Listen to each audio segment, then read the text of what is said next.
ఇక కోమటిరెడ్డి రాజగోపాల్ రెడ్డికి కేంద్ర ఎన్నికల సంఘం నోటీసులు జారీ చేసింది. Sushee infra and mining limited company నుండి 5,24,00,000 బదిలీ అయినట్లు ఫిర్యాదు అందడంతో ఇవాళ సాయంత్రం 4 గంటలలోపు దీనిపై సమాధానం చెప్పాలని కోమటిరెడ్డి రాజగోపాల్ రెడ్డిని ఈసీ ఆదేశించింది.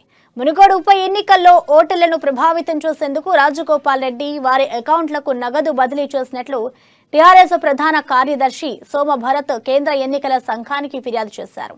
ఈ నెల 18న 29న స్టేట్ బ్యాంక్ ఆఫ్ ఇండియా ఖాతా ద్వారా మునుగోడు అసెంబ్లీ నియోజకవర్గంలోని 23 వేర్వేరు వ్యక్తులు కంపెనీలకు Sushee infra and mining limited company ద్వారా నగదు బదిలీ చేసినట్లు ఫిర్యాదులో పేర్కొన్నారు.